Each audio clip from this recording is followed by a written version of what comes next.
Here. Legislator Chartrand. Here. Legislator Morahan. Andrea, you're on mute.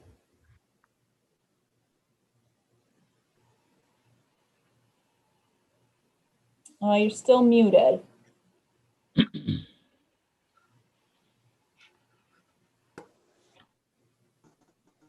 Okay, I can see, but Okay, is that better? Thank you. I'm here. Legislator Kulzer, I'm here. Legislator Osborne, Here. Legislator King, Here. and Legislator Dahlhoff. I'm here. And Please. Go ahead, Sandra. I'm noting that Ron Burns is on. Okay. You can see him. Let's all please stand and face the flag. I pledge allegiance to the flag of the United States of America and to the republic for which it stands, nation, under God, indivisible, indivisible, with liberty and justice for all. God bless America.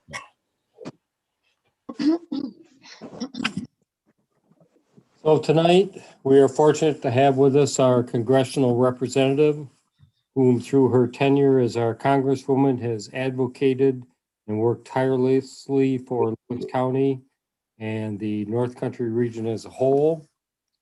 It is my pleasure to welcome Congresswoman Elise Stefanik, who has offered to share some of her recent efforts in upstate with us.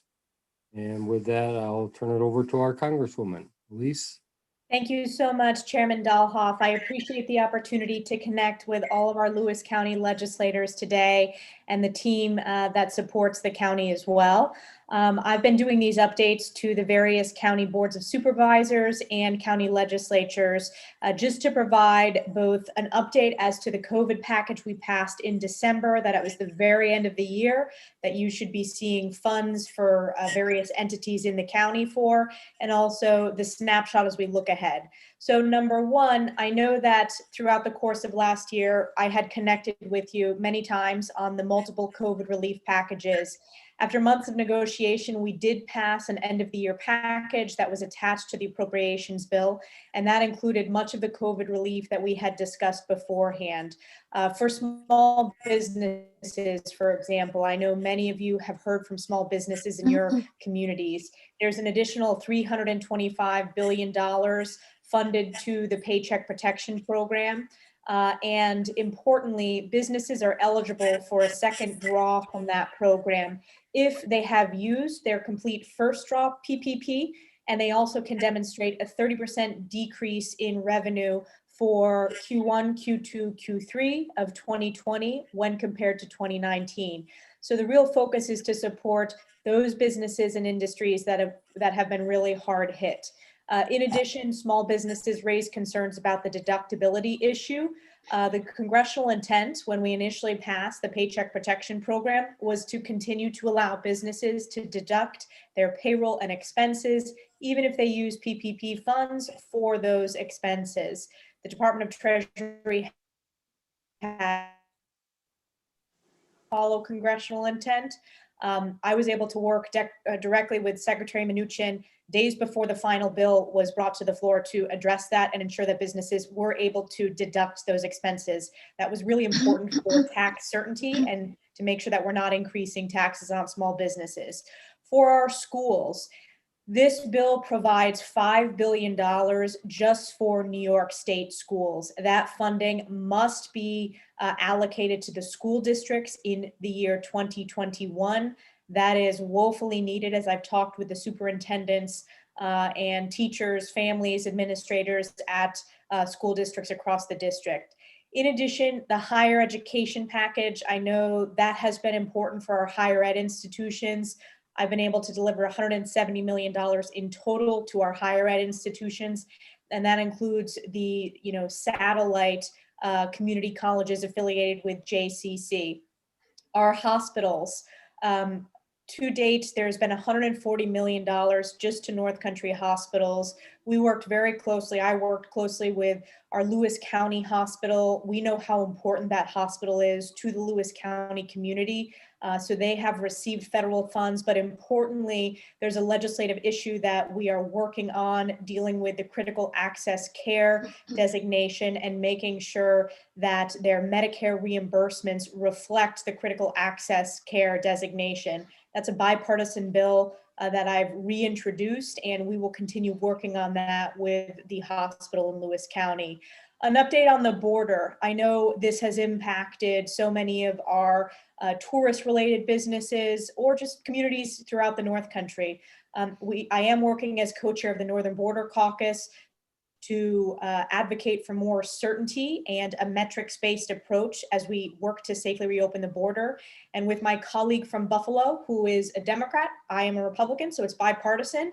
We are working to prioritize vaccines for CBP officers and their families, prioritization of family reunification when you have family on either side of the border, as well as prioritization of property owners, which is a significant issue. We have lots of constituents who own property on the Canadian side or vice versa, Canadians who own property in the North Country. And then reciprocity for boat and the waters designation. That's important for our lake and river communities. Vaccine distribution. The bill we passed in December provides billions of funds for vaccine distribution. This continues to be a challenge throughout the North Country. It continues to be a challenge as the state is making a lot of the decisions about where those vaccination distribution sites are. To date, the feds have provided 2.93 million doses to New York State. New York State has only administered 1.93 million at this point.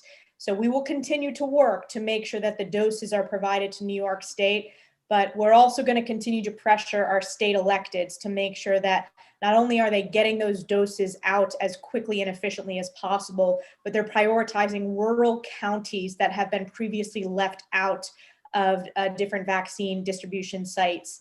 Additionally, I put out a statement today. It's come to my attention that cancer patients have not been prioritized either at the federal level or the state level.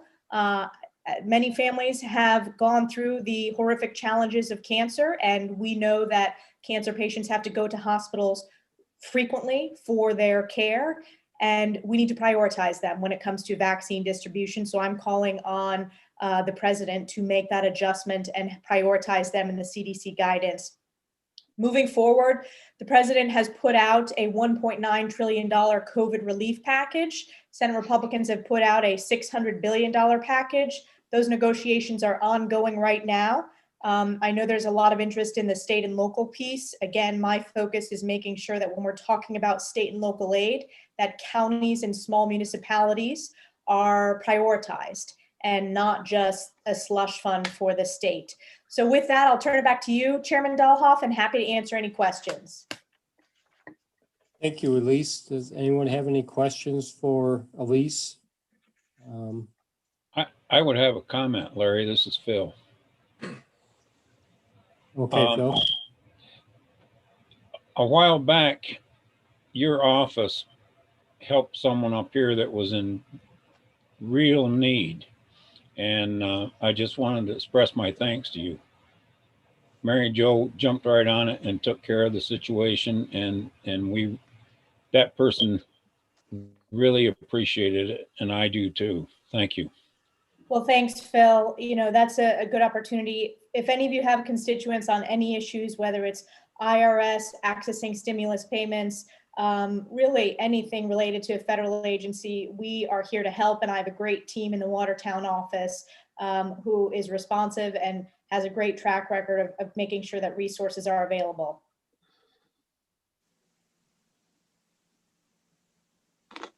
Anyone else? If not, Elise, we, in a gesture of our appreciation, we have a resolution in the packet tonight, which I will vote on later evening or later in the meeting. But so that I know you'd like to get off. So we have a resolution in support of proposed Protecting Rural Access to Care Act legislation introduced and co-sponsored by Congresswoman Stefanik and Congressman Delgado. So I would like our clerk to read that to you at this time. Thank you, Mr. Chairman. This resolution was introduced by legislator Philip Hathaway, District 1 representative. Whereas the Lewis County General Hospital, Lewis County Health System, plays a vital role in providing local access to critical healthcare services for Lewis County residents and their neighbors in the North Country communities. And whereas without the critical access hospital designation and certification, Lewis County Health System is subject to the loss of enhanced reimbursement rates, which are critically important and essential to Lewis County Health System being able to operate and provide healthcare services in our rural community. Without this designation and financial support, Lewis County patients would have to travel long distances to receive vital care. And whereas in 2015, the Centers for Medicaid and Medicare Services made a policy change that narrows the eligibility criteria for hospitals to certify or recertify as critical access hospital under the 15-mile secondary road standard. The distance change in the regulations caused the North Country rural hospitals who provide these essential healthcare services to be in danger of losing their certification and recertification and funding as a critical access hospital, including Lewis County Health System.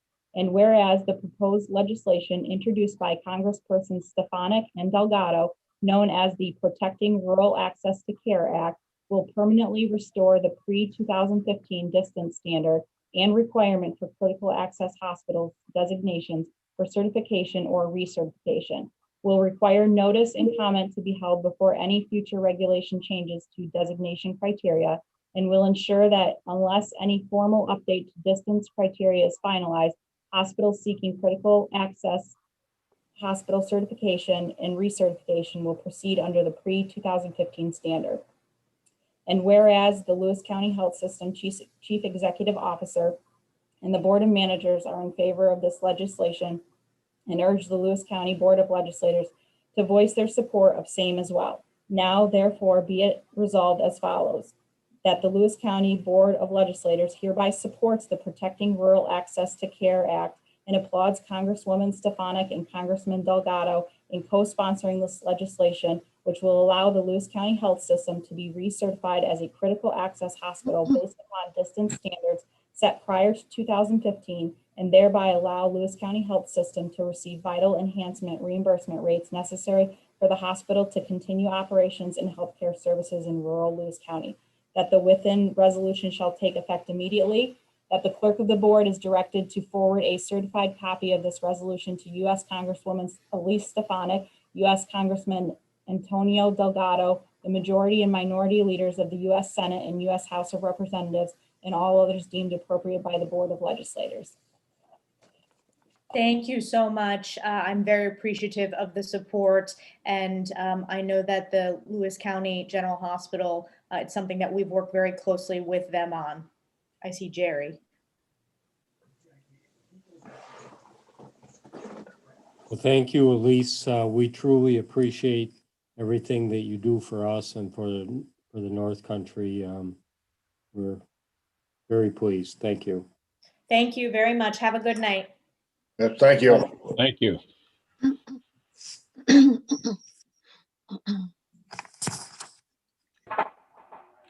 Okay, the January 5th, 2021 board meeting minutes stand approved if there are no amendments.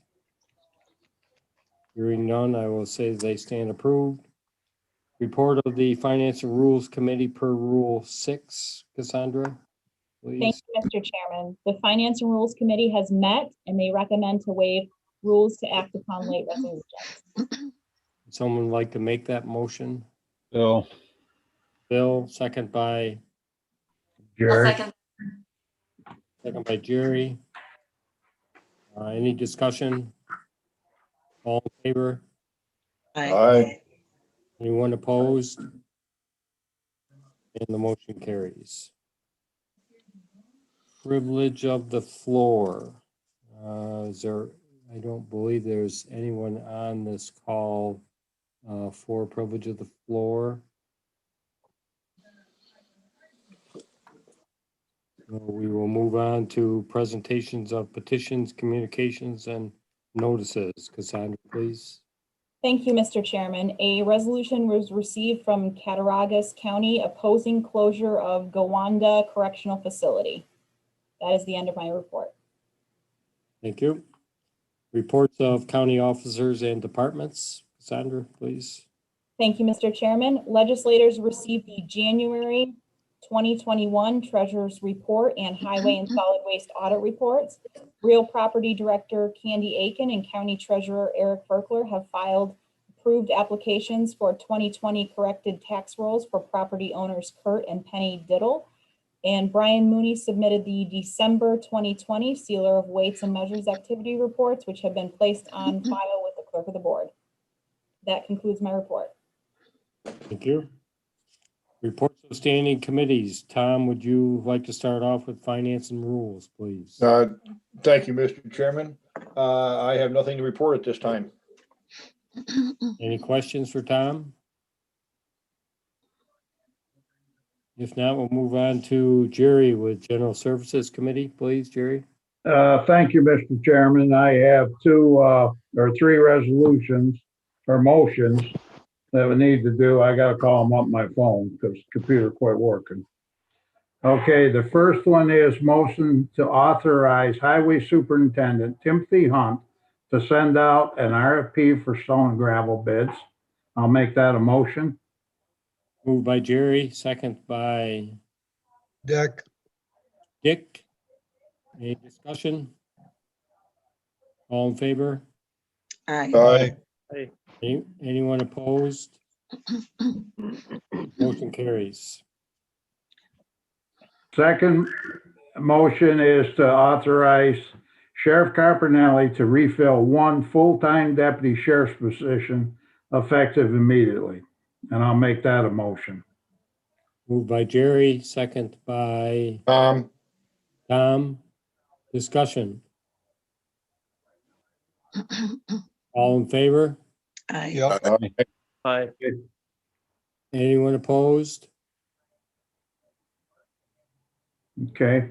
Ron is froze up, so Who, Ron? Ron is, you with us, Ron?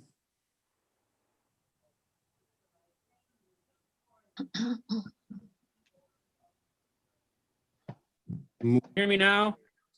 Yeah, can hear you now. Were you in favor or against? Okay, so I can't hear you, Larry. Jerry offered the motion of filling the sheriff's position. I was opposed, Okay. Show Ron opposed. opposed to filling this position. Okay.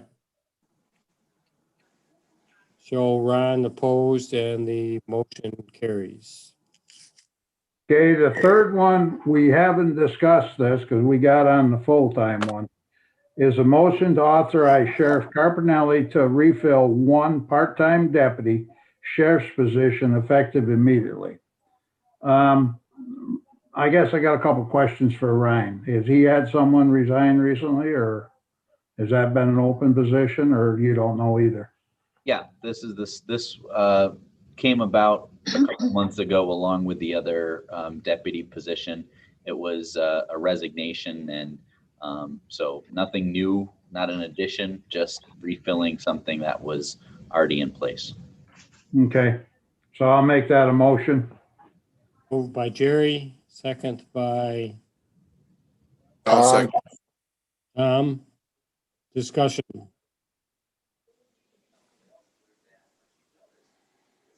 Ron, I think you're froze up again, aren't you, Ron? Can you hear me? I can hear you. Yeah. I keep getting dropped. Turn your Shit. off and just stop the video. Sometimes that helps. Can you hear me? Yes. Apparently not. Yes. You can. Okay. Yes. All in favor? So I'm confused. What was that motion, the previous one? It's, It was voted on? It was a motion to authorize Sheriff Carpinelli to refill a part-time deputy sheriff's position effective immediately. And I guess somebody Okay, resigned. that's what I thought it was. No, you don't need to tell me anything else. That's fine.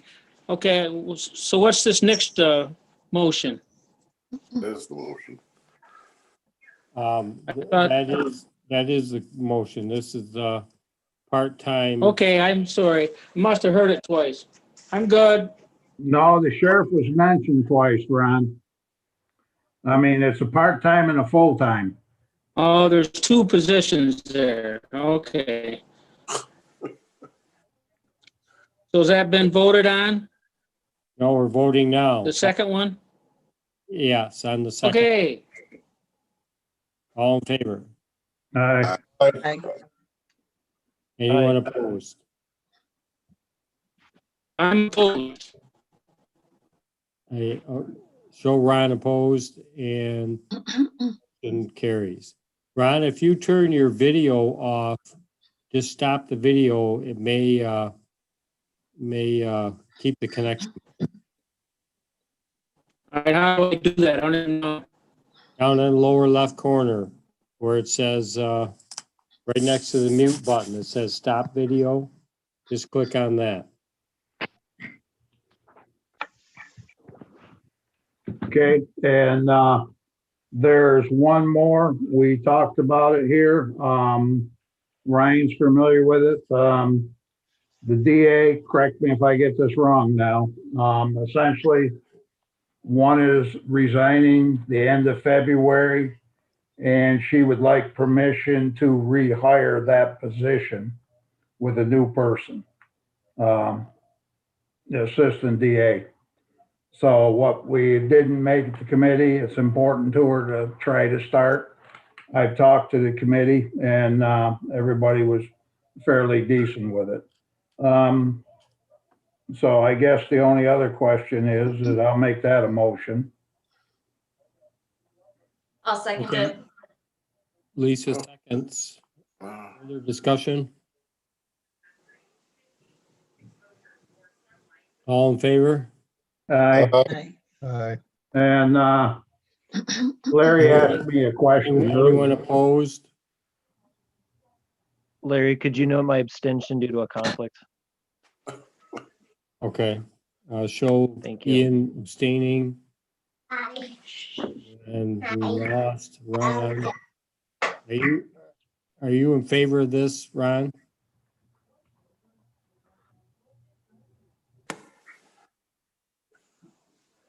I don't see him anymore. Well, he's on here, but he's got his video off. Now he's muted. Are you back? You're muted now, Ron. Just pushed unmute.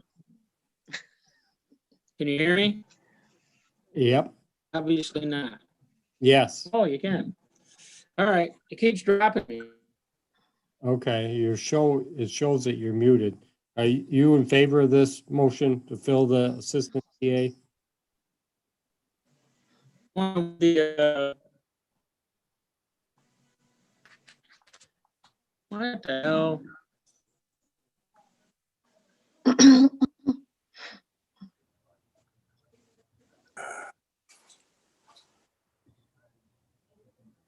Are you back, Ron?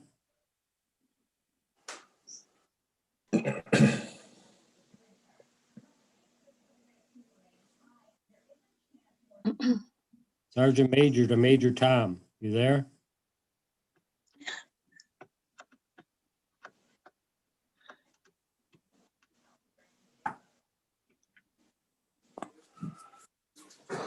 Can you hear us, Ron? You're muted.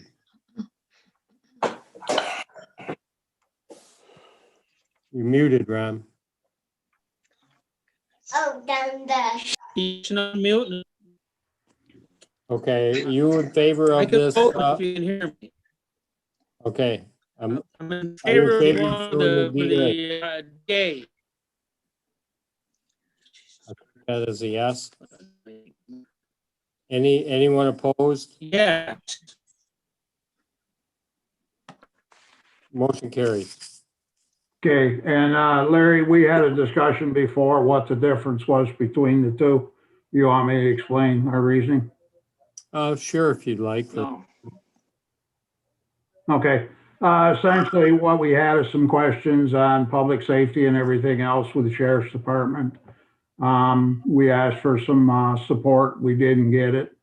And when that person resigned, essentially what took us so long was we were deciding whether we wanted to refill that position or put someone on that would help us in the county. That's what took the decision. And it wasn't that was that reason. And people say, well, we always pass them. That was the only reason, and that was the difference between the two. So that's all I have to say. Thank you, Jerry. You're welcome. Any, is that the end of your committee report? Yeah. Thank Any you, questions? Mr. Chairman. Anyone have any questions for Jerry? If not, we'll move on to Andrea with Health and Human Services Committee. Please, Andrea. Thank you, Mr. Chairman. I have three motions. The first one is a motion to authorize Social Services Commissioner Jenny Jones to refill one full-time caseworker position due to resignation, effective immediately. And I'll make the motion. Moved by Andrea, second by Dick, Bill, Dick. Any discussion? All in favor? aye. Anyone opposed? Motion carries. Okay, I have another motion, a motion to authorize Social Services Commissioner Jenny Jones to refill one full-time fraud investigator position due to resignation, effective immediately, and I'll make the motion. Moved by Andrea, second by Lisa. Lisa. Any discussion? All in favor? Aye. Aye. Aye. Anyone opposed?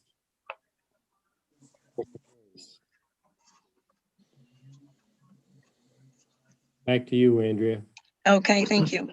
The third motion is to authorize Social Services Commissioner Jennifer Jones to refill one full-time employment and training assistant position effective immediately. And I will make that motion. Moved by Andrea. Second. is that a resignation, Andrea? It says to refill. I'm not sure what it is. That would mean. Which one, Andrea, are you on? Number 3, Yeah, what's the position? full-time employment and training assistant. Yeah, so we had quite a few vacancies that have occurred over the last year at DSS through resignations and in a couple cases promotions. But we've held them vacant because we can't get new people in to start because we haven't been able to do education. We haven't been able to do any civil service exams. But you know, we've gotten to the point now where we have to get some of these positions going, or else we would be, you know, we kind of have held them off as long as we could, and we're at the point now where we do need them to be filled. So Thanks, Ryan. I'll second that. Thanks, Thanks, Phil. Phil. All in, any discussion? Any further discussion? All in favor? Aye. Aye. Anyone opposed? And the motion carries.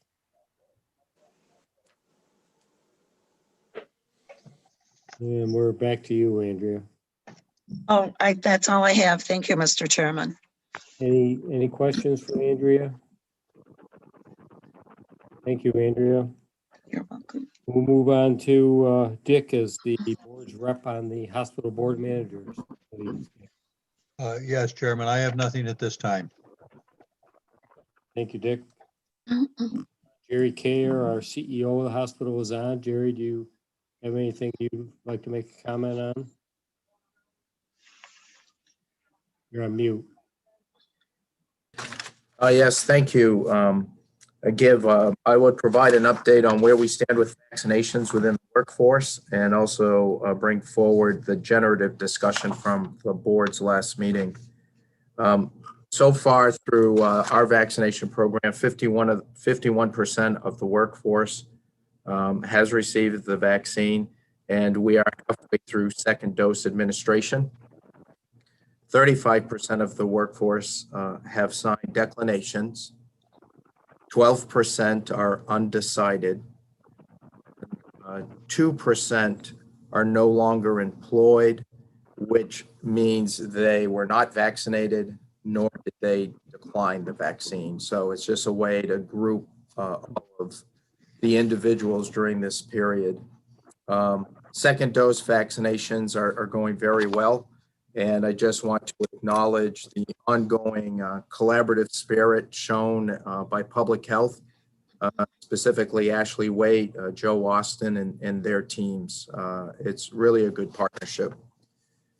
We also had an opportunity through our generative discussion to look at a website called Medicare Compare, and it is at www.medicare.gov/care-compare/. It allows members of our community to log on and see the quality reports for our health system, very specifically the hospital. It addresses both quality and patient satisfaction. You can access the link on the LCGH website as well. Right now, LCGH has achieved 3 stars out of 5 for both quality and patient satisfaction, and really pleased with the progress made in 2020 in both areas. So just our ongoing commitment to be transparent and to allow the citizens of Lewis County access to websites that give them insight into our programs and the results of our programs here at LCHS. And unless you have questions, that's my report. Anyone have any questions for Jerry? If not, thank you, Jerry. Appreciate the update. We'll move on to the county manager report. Ryan, please. Thank you, Mr. Chairman. Just to build off what Jerry said, over the last 2 weeks, our COVID numbers have gone from about 250 active cases down to about 125 active cases. So tremendous progress in the community. I like to think that, part of the messaging that the board put forward with those videos and commercials has had an impact on the community, along with kind of the post-holiday surge reduction that we were expecting anyway. To date, we've done over 2,000 vaccines. I should say Lewis County residents have received over 2,000 vaccines. So, we're well on our way, chipping away. We did receive an additional 300 vaccines this week, which we'll have some additional information about how folks can access those tomorrow. We're expecting to have a press release. One thing that we have been watching closely is the state budget. So the fiscal year 21 budget ends on March 31st. The state still has a $4.8 billion shortfall in that budget. The good news for us is that the state's 20% withholding that they have held back on our funding in multiple departments. The CHIPS funding at the highway was held back 20%. The community services funding that passes through us to a lot of community agencies like TLS and Credo and Mountain View, that was withheld 20%, as well as some programs at Office for the Aging. There was a lot of different programs that received notification that they were being withheld 20% by the state. The state has announced, at least through the budget, the executive budget, that they're going to restore 15% of those cuts back to local governments. So what was looking like a 20% cut may only be a 5% cut for the county departments in the fiscal year 21 budget, which again ends March 31st. That's, the state's fiscal year.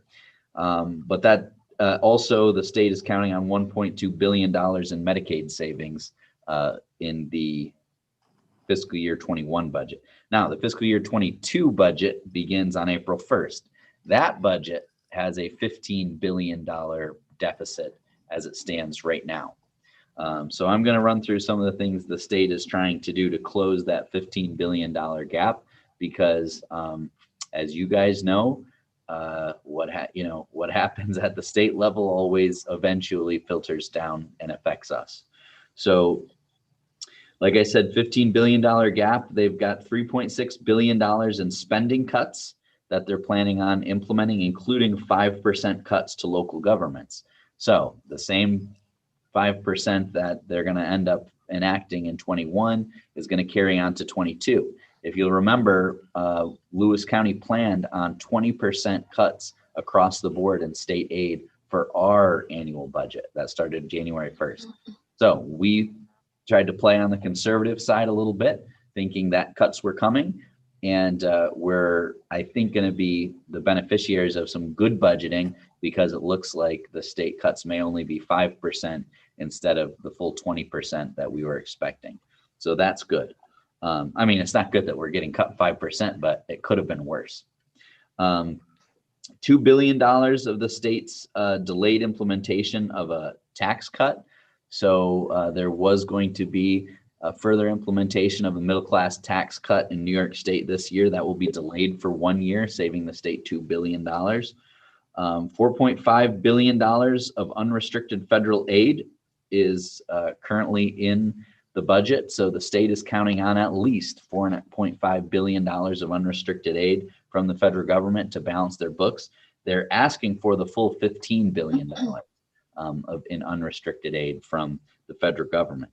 The caveat is this: if the state does not receive at least $3 billion in unrestricted aid from the federal government by August 31st, then the governor has authority to balance the budget on his own without the legislature. This is the same thing they did last year, where they set these trigger points, where if their revenue did not hit certain marks, the governor could go in and unilaterally make cuts, which is what happened and which is why local governments were cut. Other highlights in the 2022 state budget: there's a 20% reduction to aid and incentive to municipalities. That's the AIM program. So you're going to hear that from your towns and villages. They're not going to be happy that their aid is being cut again, because it was just cut 20% 2 years ago. So this is another big cut of state funding to towns and villages.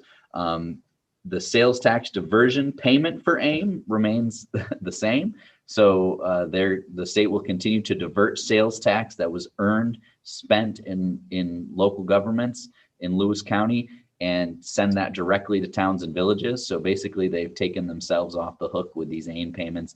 Same thing with the distressed hospital program. They're going to divert our local sales tax to fund those programs. This is 2 years in a row now that the state has reverted to dipping its hand into the local sales tax pot of money to balance their own budget. It's something that I know NISAC is extremely concerned about, because if this becomes a yearly thing, our 4% is going to get slowly eroded if the state keeps, telling us exactly what, we have to spend that sales tax on. Another big thing in the 2022 budget is the governor proposed to legalize adult use cannabis. That's something that we're going to have in-depth discussions on at the planning level in terms of zoning for our municipalities. I went through this when I worked in Michigan, and there's a lot to consider. You've got retail zoning, you've got agriculture zoning, you've got industrial processing. There's a lot to this industry, and it's going to be very tightly regulated. So that's going to be something that we're going to have to do in 2022 to respond if this budget is passed. The other, I suppose you could say, benefit from this legalizing adult use cannabis is that the state is allowing local sales tax on sales. So last year and the year before, when they proposed this, there was no way for localities to earn their 4% on a sale. The state again diverted 100% of sales of if it had been passed, cannabis sales. And they're going to allow local governments to collect sales tax off that. Another good thing in the budget is the state Office for the Aging ISIP waiting list funds is going to be renewed. I don't think it's called waiting list funds. It's like emergency, funding for Office for the Aging. But last year we got about $30,000 for folks that are on home care waiting lists. And this will allow us once again to serve those folks that we couldn't serve through our normal funding process. So that's good. One thing to look out for is that the state budget is going to extend prevailing wage requirements for renewable energy projects greater than 25 megawatts. So think about your wind projects, your major solar projects. That's going to potentially increase the cost quite a bit to those projects that we're looking at for economic development in our county. The REDC, Regional Economic Development Council, is funded again for $750 million.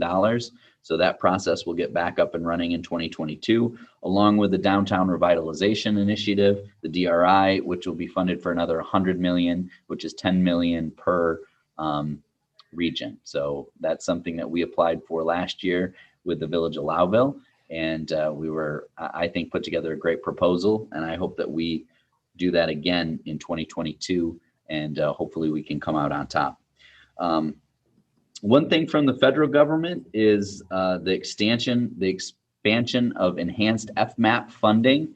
That is basically our share of Medicaid administration funds from the federal government.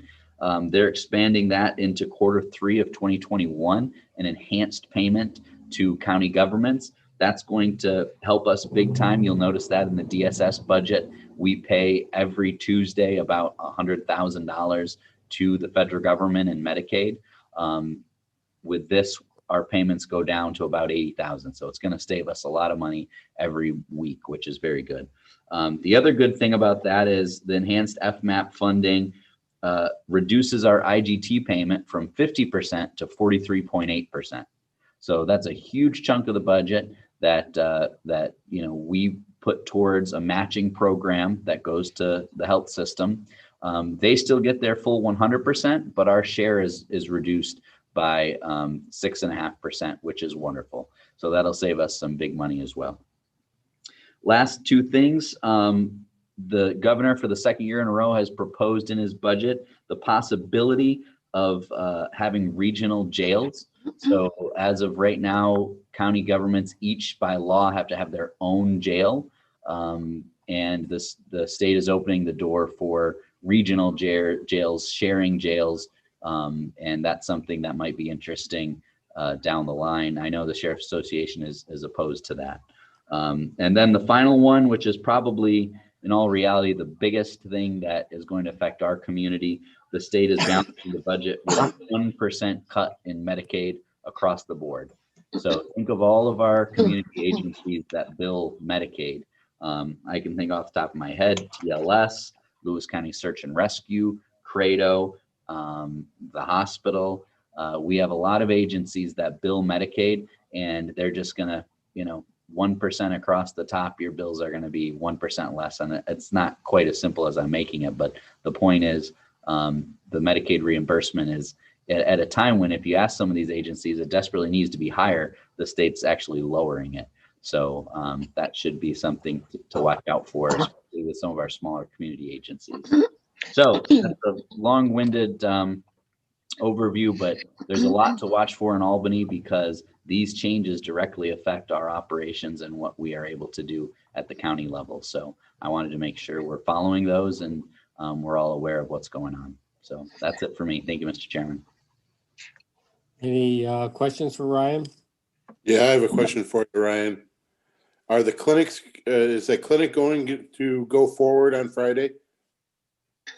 Yes, we have 300 vaccines, and I don't want to get ahead of the press announcement, but the state has given us very specific directions on what those 300 vaccines could be used for. I sent you guys an email yesterday with some details, but that clinic will be going forward on Friday. Yes. Okay, because that's the one I'm going to work at Friday. Yes, correct. Yep. Okay. Thank you. This is Tom. I have a question. Ryan, of the 2,000 vaccines that have been given, does that include the Kinney's numbers? Yeah, Kinney's makes up about, oh goodness, I have to pull up that spreadsheet really quick. I think it was about 12% of the total were from Okay. Kinney's. All right, Maybe 200, 250. Okay, just wondering. Thank you. Ryan, you might mention, or I'll mention that the public announcement is moved from tomorrow until Thursday because of some state questions. So if anyone, if you've told anyone that it's going to be live tomorrow morning, it's moved to Thursday at this point. So we have at least 100 spots available. We could potentially have more depending on what the state allows us to do with a group that they gave us 100 vaccines for, but we don't necessarily need 100. So we don't want to open up registration for 100 vaccines and then open up another registration for 25 or 40, so we're going to just wait till we get the answer from the state, open it up all at once for seniors. But yes, we will be running a clinic and we will be having phone registration established this week. So look for a press announcement. We'll obviously give legislators a heads up before that goes out.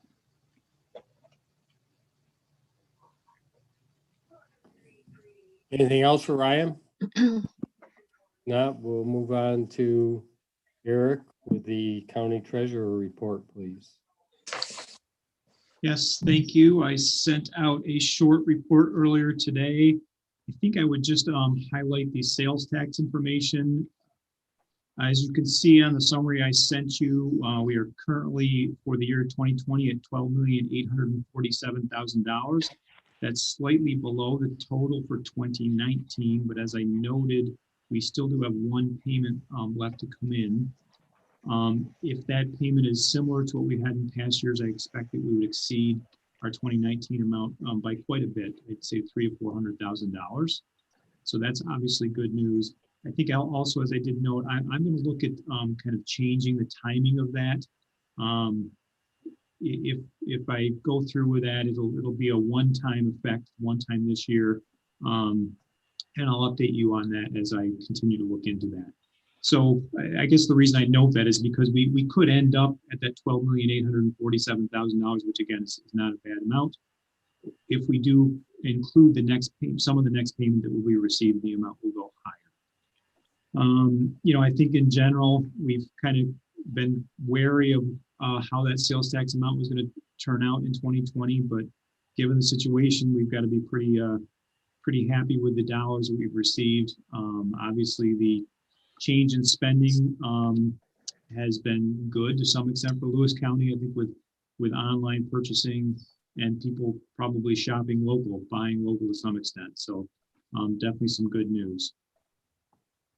I think that was all I would highlight. I did provide some other information in the report on our investment program. Making some good progress on that, and hopefully we'll start to see the interest earnings increase throughout 2021. Any questions? I'll do my best to answer them. Eric, this is Phil. When you when you present this change in sales tax reporting further, will you be explaining the advantages of changing it? I mean, and you don't need to now, just, yeah. I don't understand why we would do it, that's all. Yes, I can do that, and I'll try to explain more. I need a little bit more time to look into it, but I'll explain more what we've been doing in the past, and what I think I would change it to. And I think I can give you just a preliminary thought on the benefits is really, I think it tracks with what NISAC reflects, how they show the timing of sales tax.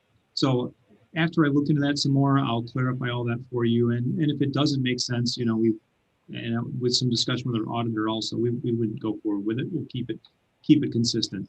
Well, if we make the change, it would be consistent in future years. So it's just, as I said, it's a 1 year factor. Well, I'm old and I don't like change, Eric. I understand. We're all like that. Thanks. Anything else for Eric? If not, we will move on to the report of the Finance and Rules Committee per Rule 7. Cassandra, please. Thank you, Mr. Chairman. The Finance and Rules Committee reports that they have examined the claims presented for payment in the total amount of $1,992,093.07 and recommend that they be audited and allowed for the amounts claimed. Need a motion? Make it Larry, Jerry. Moved by Jerry, second by Dick, Dick. Discussion. All in favor? Aye. Aye. Anyone opposed? Motion carries. So moving on to resolutions, are there any resolutions that anyone would like to be pulled? I'm sure Cassandra has a couple. Yes, so resolution number 11 will need to be done separately because there's a roll call vote. And also the late resolution, which is number 30, will be done separately. Anyone have any others they'd like to pull out for discussion?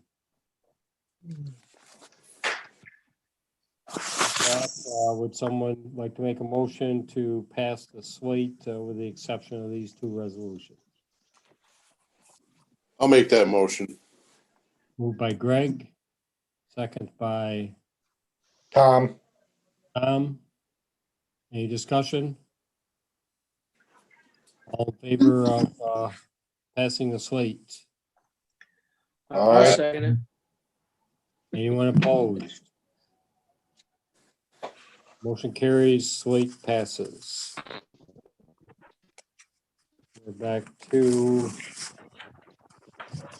Cassandra with resolution number 11.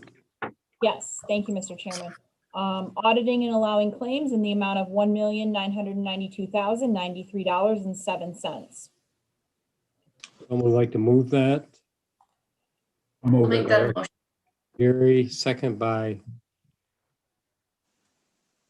I'll second it. Greg. And this is a roll call. Any discussion? Okay, roll call, please. Chartrand, yes. Gilbert, Yes. Morahan, Yes. Burns, Yes. Halser, Yes. Berkler, Yes. Osborne, yes. Hathaway, Yes. King, Yes. Dahlhoff. Yes.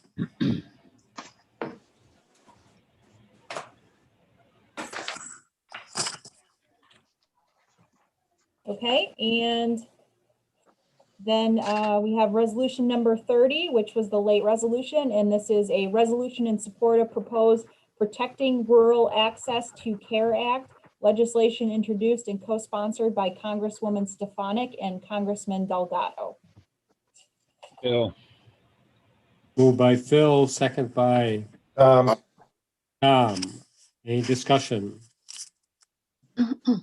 All in favor? Aye. aye. Anyone opposed? Motion Aye. carries. Do we have any other business? If not, someone like to make a motion to adjourn. Motion to adjourn. Dick, second by I'll do it. Gary. All in favor? Aye. Anyone opposed? Phil. Okay, Phil, you can have the Zoom to yourself. We'll see you. Hey, Okay. Lisa, where'd your helper go? His father carted him off. Oh. That was cute, though. You left and he climbed right up. Yeah. It only cost me my phone. I had to give him my phone, so. Oh, you might have a good phone bill. Good evening, everybody. Yep. Good night. Good night. Good night.